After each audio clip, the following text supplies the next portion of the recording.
chỉ cờ cho cá lo lờ bùa gió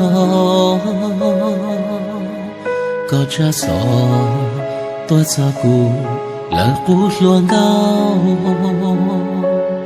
hãy kia có bao cụ nó thành mó xe chạp lờ lúc có cơ thọ bỏ cơ bia có lũ nắng giờ cú chỉ ya tu chỉ nắng我默默的chỉ trong lời thề nhẹ mù nhẹ yên trong đua chỉ cho我路线我trái yo kể li cô khờ cho kể lu trâu tu nên say có mua nghề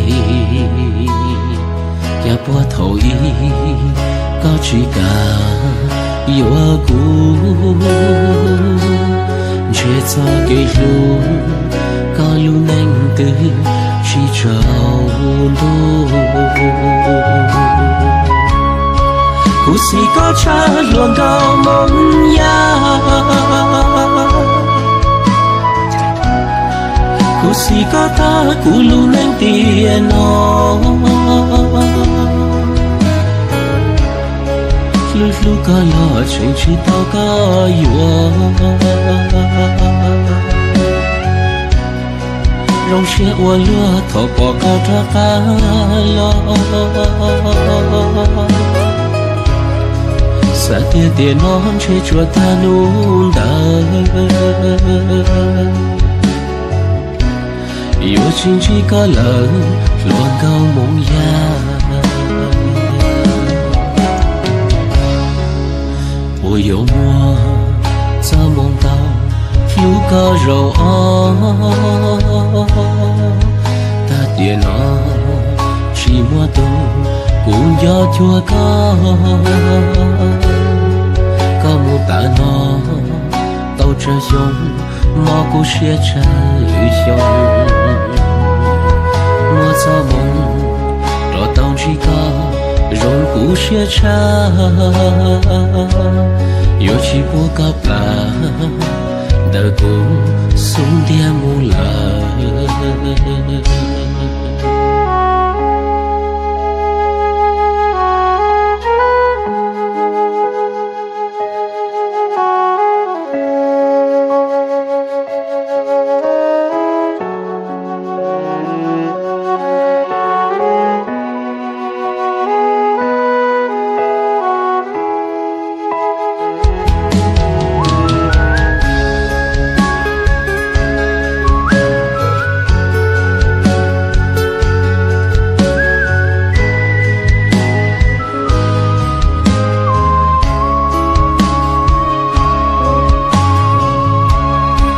cú si có cha luôn cao mong ya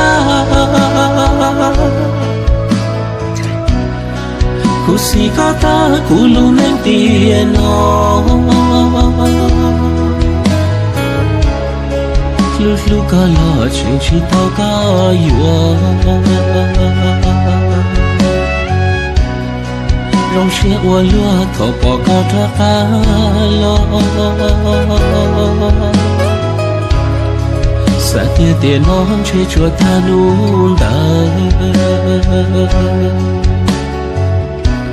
yêu chính chỉ có lời luôn câu mong ya ôi yêu mùa cho mong tao lúc có rầu ta tia nó chỉ mua tu cũng do chua có một ta nó tàu trở xuống mò cô xe trời xuống mua cho mong rồi tàu chỉ có rong cô xe cha yêu chỉ buộc gặp là đời cũng xuống dia mu lời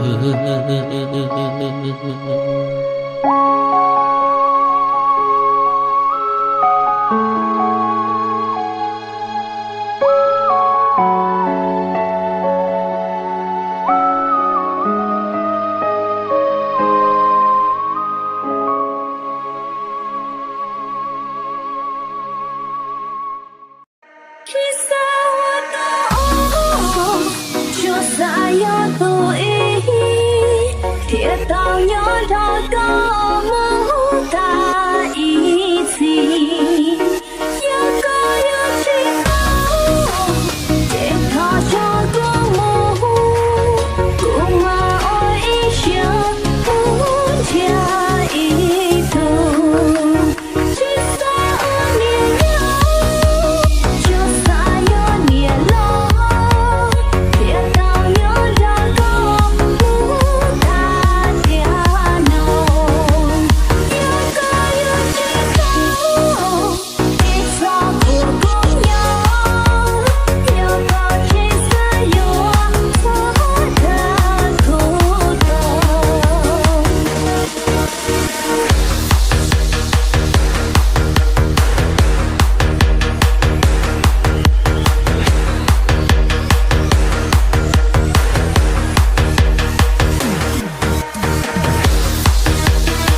cho kênh Ghiền Mì Gõ để không bỏ lỡ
kê xa thì yo có kê lo cu cha cha con nè mình ngửa lỡ họ tu sét đồ cu kia cu chọc thì lu thân li phân nhỏ du liệu có đi có thì con nung cu nổ đi cha lo cu thân li chỉ có hạt kia nhưng lu có ta sét tan chùi chùi sao cả con mu cho lụa để chỉ vì cu muốn nên lỡ ấy tao có hạt thì chết kia cu yêu câu nhà cu lo thầu cu to con nhỏ con con lụa con áp con du để chỉ yo con câu li cá con cu kê chỉ mua ít tu cho kê lu cu yêu cu thầu ye cu nhẹ chỉ lu li ngọ trong nhà li con món đồ lu để tao lu người yo chú đua để chỉ yo đâu có thể phụ u mua con mua mua kê chỉ lu giờ hay tiền lu ngọ ye tới con câu lo nhỏ con kê lo cho tây chỉ lu còn đây con kia cu cứ học được chỉ lu để cu yo cu nên con trò để có yo cu nên cu chua ye chỉ lu li ngọ để li chỉ mua tao kê chỉ lu cu muốn nên cu yo tu thầu con đừng nhớ cu yo lo cu đâu có đá mà đi yo con đi mà đi tua con kê đi yo con bu tao kê lu cu muốn đâu có để đi tu yo ít tao kê mà để lo chỉ có cu mua con nhẹ ở cu tu con nên con ra lu có tu lo chung hai kia cơ con chỉ tao tôi chân gió hồ sóc kê xa ya yo nhớ cu yo con lúa đi tao kê chỉ lu nên ngọ người yo tao kê chỉ lu tu sa tên li chỉ ra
我家草根có trên hai tia cụ chỉ có chút nên我có sai做的起我不见我起早走过我có hai家别苦草khó từ họ có hay lo trắng tu mơ cùng mà cho có muốn chia đua cùng mà cho có muốn chia đua trong cha tu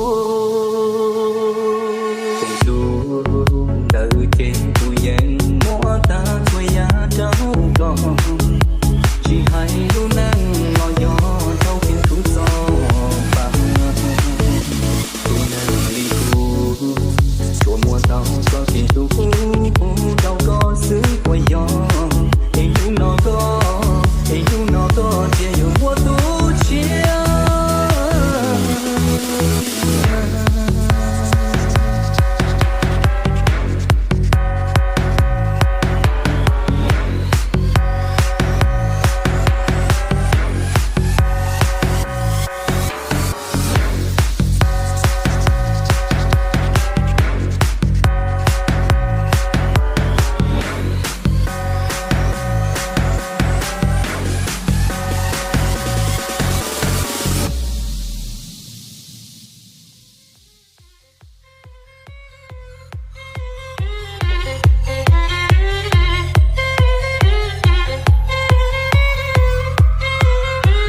Hãy subscribe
chỉ sang cả tu có nó nông bu ya tu wa cũng dù ya con dây muốn nu nào nó chỉ vì có cuộc sẽ khó tao là lu con giờ ư yo tao là ta in ra cái sự lo trong lời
chỉ sang có tu có nó nông bu ya tu wa cũng dù giờ bố dây muốn nu nào nó chỉ vì có cuộc sẽ khó tao là lu con giờ ư yo tao là ta in ra cái sự lo trong lời chỉ sang có tu có nó nông bu ya tu wa cũng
trong kia nhiều mùa nhiều nắng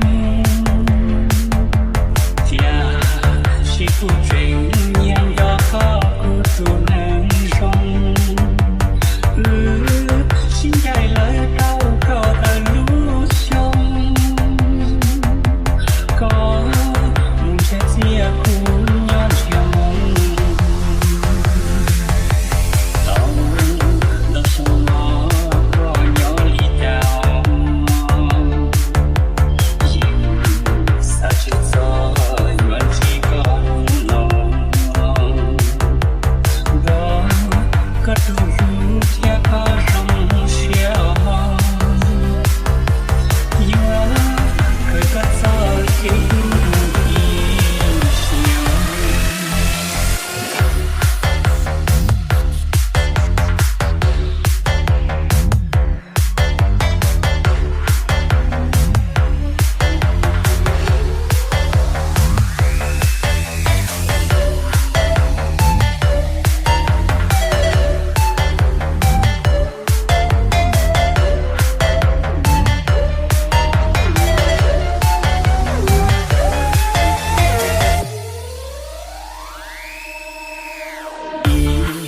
trong đôi răng xa bỏ đi rồi ilu chia pe chao xa bỏ đi sa chia theo nó cứ chỉ lu chỉ tao chỉ yo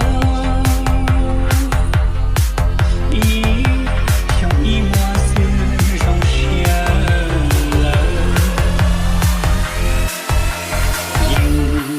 bao trong kia nhiều mùa nhiều nắng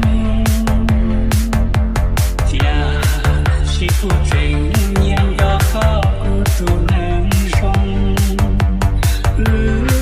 xin chạy lời đau có ta lũ sông có muốn sẽ chia khu nhon chiều mong lòng đau sông ngõ có nhỏ lý đào nhưng sao chưa gió vẫn chỉ còn lòng đó có đủ theo có rong xiao nhớ khơi có gió khi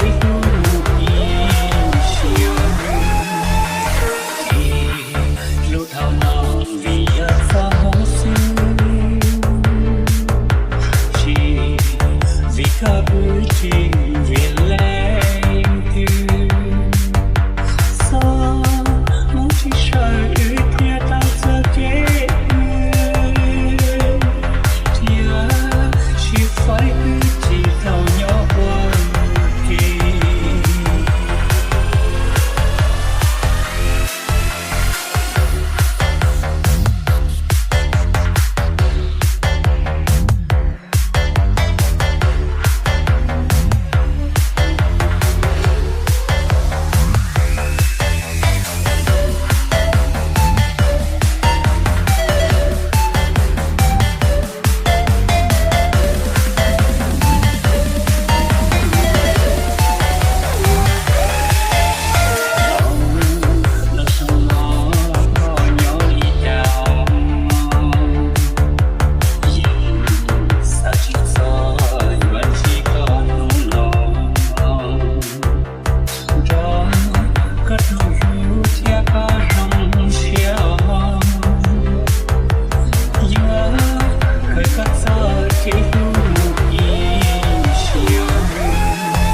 bự quá.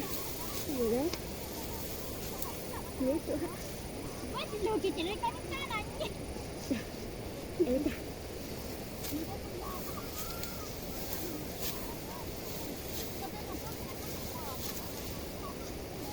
Sao cần đấy thôi. Nhớ chọc phố à? Ừ. Tôi chở hủ. Tôi chở dây.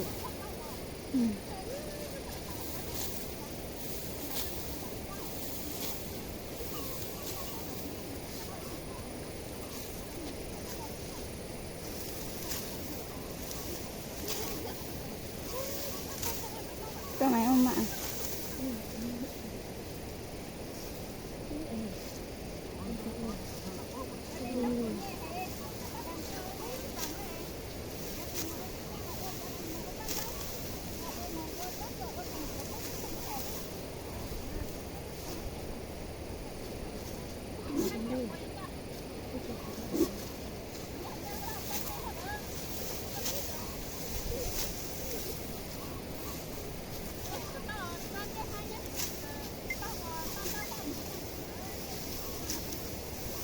Phải khác lắm ạ. Ừ.